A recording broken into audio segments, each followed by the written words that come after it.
Hello guys, good morning. Welcome back to my channel Smita's mini ব্লগে তোমাদের আবার সবাইকে স্বাগত। তো দেখো, এখন বাজে সকাল 6:30 মতন। এখন ঘুম থেকে উঠে গেছি। তারপরে দেখছি ছেলেও তখন উঠে গেছে। তো বিছনাটা এখনও তোলা হয়নি, একটু পরে তুলবো, কারণ একটু বাইরে কাজ আছে। চলো দেখাই বাইরে কি কাজ আছে। তো বাইরে যাব এমন সময় দেখি বরমশাই সকালবেলা একটা কাণ্ড করেছে। এই দেখো, মোবাইল চার্জে দিয়ে রেখে চলে গেছে। কালকে রাত্রে একটু ঝড় বৃষ্টি হয়েছিল, তো মোবাইলে চার্জ দিতে পারিনি, তাই সকালবেলা চার্জে দিয়ে রেখে বাজারে চলে গেছে। এখন কি করবে কি জানি। তো দেখো, আমার বাইরে অনেকগুলো কাজ গোছানো হয়ে গেছে।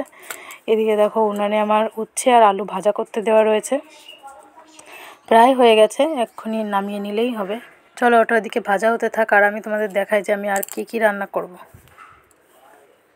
এই দেখো, এদিকে ভাত হয়ে গেছে, গরম গরম ভাত। এদিকে চা বানিয়েছিলাম আর সঙ্গে ডিম সিদ্ধ করেছিলাম, বর খেয়ে চলে গেছে। আর এখানে কিছু লাঠা মাছ কিনে দিয়ে গেছে। তোমরা কে কে লাঠা মাছ খাও একটু কমেন্ট করে জানিও। আর রান্না করব পাট শাক দিয়ে মুসুরির ডাল দিয়ে একটা ঝোল। এদিকে মাছগুলো কেটে আমি ভাজা বসিয়ে দিয়েছি। এদিকে পটল আলু কেটে নিয়েছি মাছের ঝোল করার জন্যে। তো চলো এবার তোমাদের একটু বাইরে ঘুরিয়ে নিয়ে আসি। দেখো, কালকে রাত্রে ভীষণ বৃষ্টি হয়েছে, 12:30-12টার দিকে। পুরো উঠান মোঠান সব ভেজাই রয়েছে। আর গাছগুলো দেখেছো বৃষ্টিতে ভিজে কতটা সুন্দর দেখতে লাগছে।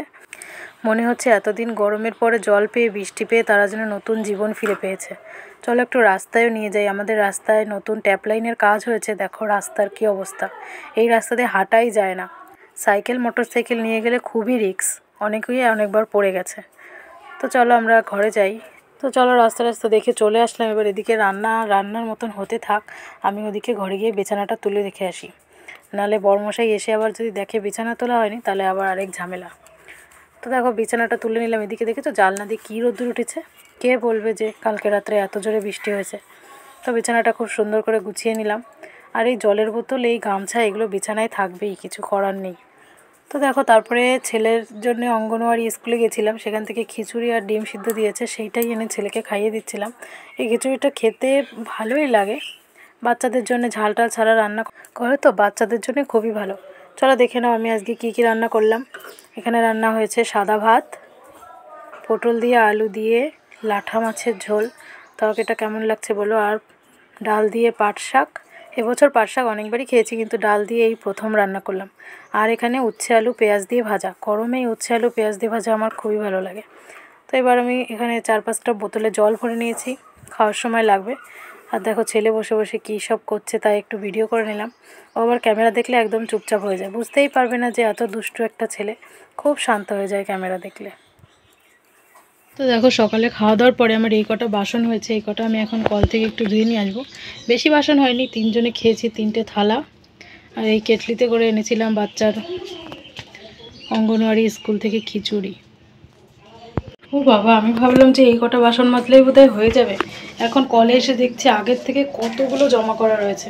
এখন এতগুলো বাসন আমাকে ধুতে হবে।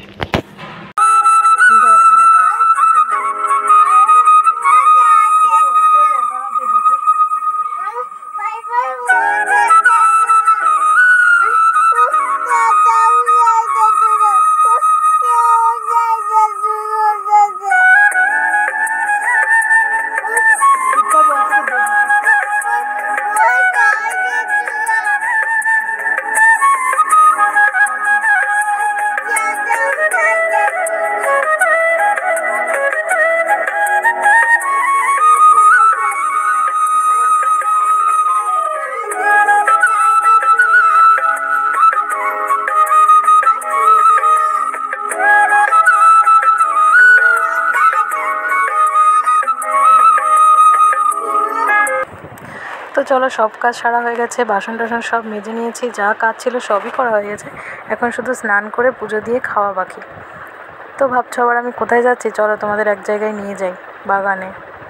সেখানে আমরা আমাদের বাড়ির যেখানে তোমাদের পুঁইশাক আর কী বলে ওটাকে, ওই টাইম ফুলের গাছটা হয়েছে না, ওখানে অনেকগুলো ছোট ছোট পুঁইশাকের মানে চারা গজিয়েছে, সেইগুলোকে এই বাগানে লাগানোর জন্য এসেছি। এই দেখো, অনেকগুলো লাগানো হয়েও গেছে, আমার ছেলেও এসেছে। বউ হলো সব জায়গায় আগে, যেইখানে ও যাবে না সেইখানে কাজ হবে না। তো এই দেখো, অনেকগুলোই লাগানো হয়ে গেছে, 3-4টে জায়গায় এরকম করে অনেকগুলো করে করে লাগিয়েছে। এই দেখো, লাগাতে না লাগাতে আবার আমার ছেলে পাড়িয়েও দিয়েছে। এই হলো বাচ্চাদের কাজ, আর কি বলবো বলো। আবার একটু সোজা করে দিলাম। তো আমি বাড়ি থেকে বালতিতে করে জল নিয়ে এসেছিলাম, সব গাছগুলো লাগিয়ে আবার সবগুলোর গোড়ায় একটু একটু করে জল দিয়ে দিলাম। আর এই যে বাটিটা দেখছো, এটা একটা প্লাস্টিকের বাটি। এইটাই আমি মাটি ভরে নিয়েছি বাগানের থেকেই। এটা আমি রাস্তায় একটা নীলকণ্ঠ ফুল গাছ দেখেছি, সেই ফুল গাছটা এনে লাগাবো তাই ভেবেছি। সেই জন্য বাগান থেকেই একটু মাটি তুলে বাটিটা ভরে নিলাম। তো দেখো এখানে আমাদের সব গাছগুলো লাগানো হয়ে গেছে। আমি গাছের গোড়ায় একটু একটু করে জল দিয়ে দিচ্ছি।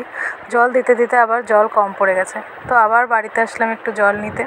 কলের থেকে আবার একটু জল নিয়ে তারপরে আবার গেলাম বাগানের সব গাছে জল দিয়ে চলে আসলাম রাস্তায়। বলেছিলাম না রাস্তায় একটা নীলকণ্ঠ গাছ হয়েছে, এই দেখো রাস্তায় সেই নীলকণ্ঠ গাছটা তুলতে আসলাম। এইটুকুনো গাছ, কিন্তু এত নিচ পর্যন্ত শিকড় গেছে যে গাছটা তুলতে একদম হিমশিম খেতে হচ্ছিল। যেহেতু কালকে একটু বৃষ্টি হয়েছে তাই মাটিগুলো সব নরম নরম, তাই ভাবলাম এখনই লাগিয়ে দিই, তাহলে গাছগুলো বেঁচে যাওয়ার সম্ভাবনা খুব বেশিই থাকবে। তো দেখতেই পাচ্ছ বড়বাবু খুবই কষ্ট করছে, কিন্তু গাছটাকে কিছুতেই তুলতে পারছে না। তো প্রথমে কাঁচি দিয়ে চেষ্টা করছিল, সেটাতে হলো না। তারপরে আমরা এটাকে বলি টেঙি, এই টেঙি দিয়ে একটু তুলতেই তারপরে উঠে গেল। তো বন্ধুরা, আজকের আমার এই গাছ রোপণ দিয়েই আমি আজকের ভিডিওটা শেষ করছি। তোমাদের আমার ভিডিওটা কেমন লাগলো, এই ছোট্ট মিনি ব্লগটা একটু কমেন্ট করে জানিও।